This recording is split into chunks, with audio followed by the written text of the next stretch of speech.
Welcome back to another episode of Breaking Boundaries. I'm a man like Victor here, and we had the chance to have one of our own speak to the very few black ballet dancers in South Africa. We also got the chance to speak to the creative director of the Johannesburg Ballet Theatre.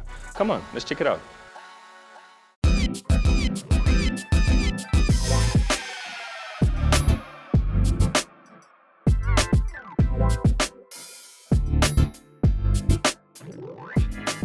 Good morning, good afternoon, or good evening, whenever you choose to watch this program. We are here on the best show, of course, Breaking Boundaries. I'm your host, Pando Mohlake, and with me today is Tandum Kabozi. So, right here, as you can see behind us, we're at Joburg Ballet Theatre. And on Breaking Boundaries today, we have a male dancer who happens to be black in the ballet industry. So he's going to explain how his journey has been and common misconceptions maybe that me or even you as the viewer don't know about ballet that maybe he has had to break down.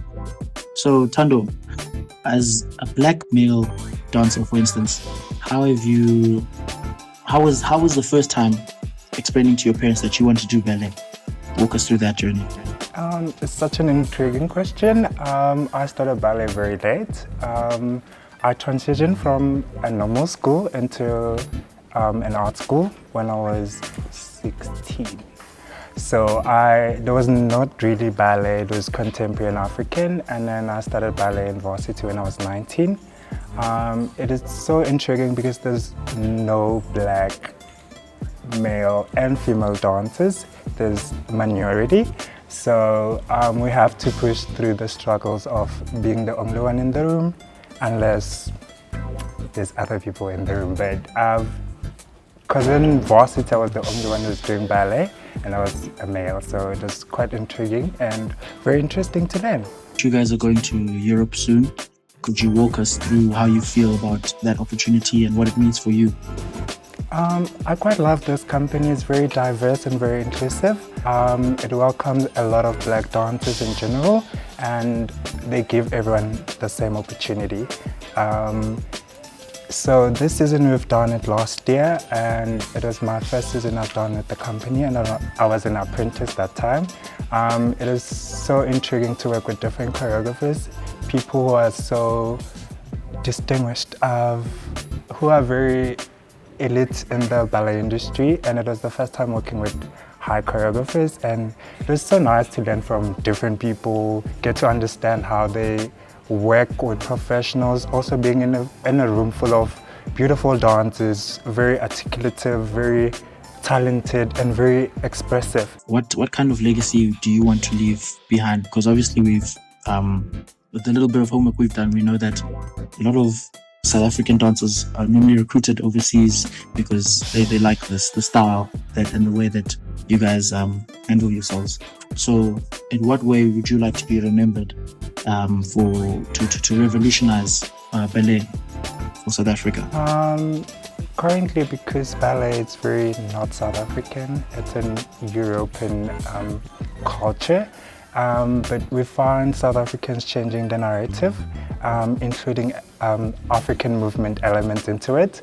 It's very intriguing to see choreographies that actually speaks to us. I'll speak about a work that's recently been done by Dumilikana, a choreographer in Joburg Ballet.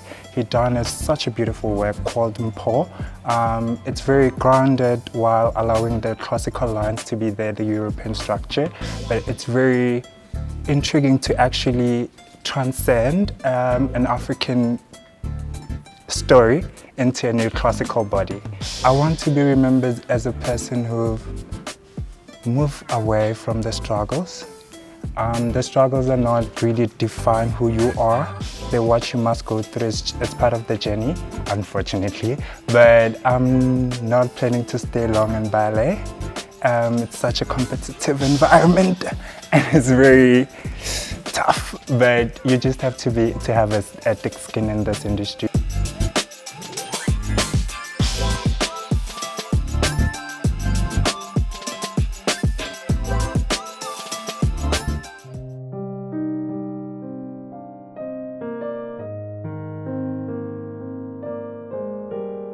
With me today is Dane Hurst. and he is the artistic director of ballet here at Joburg Ballet. When you left, it was one male who was performing in a studio full of women. And how has that changed now for you coming back and seeing, and you, for instance, to choreograph or rather be teaching in a sense, a studio that is very diverse and there's quite a few more males interested in the art of ballet? Well, this is really important, the transition that we've seen over the past 20 years. I've traveled around the world, like all around Europe, America, even China, and I see how people celebrate the arts, and male and female are absolutely necessary to make this art form what it is. And, when anybody attends a performance and they see men being powerful, sensitive, emotional, going through all of those different emotional states, you don't often see men being sensitive or portrayed in a different light as opposed to, the stereotypical masculine idea of how you are supposed to be as a man. But the great thing about dance and ballet is that as a man, you are able to portray all of those things that make us human. And I think it's really important for guys to get into dance because it allows you to connect with everything that you keep hidden. So we might not be great communicators of emotion as men, but through dance or through an art form such as music, you're able to express yourself and get those frustrations out, the things that you can't articulate in words. As a dancer, you are able to then communicate those things and get it out of your system, the frustrations. So it's really important that in this company, we've got a variety of different men from different cultural backgrounds, different ages. It's really good because they are role models for the young guys, the young boys out there that are naturally gifted in dance. So it's important that I elevate these men because I know that when we put them on a platform on stage, they are then being role models for the next generation.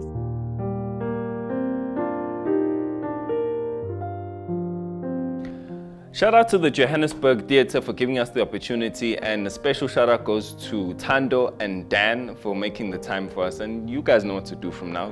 Don't forget to like, comment, share, and subscribe, and then join us for the next one.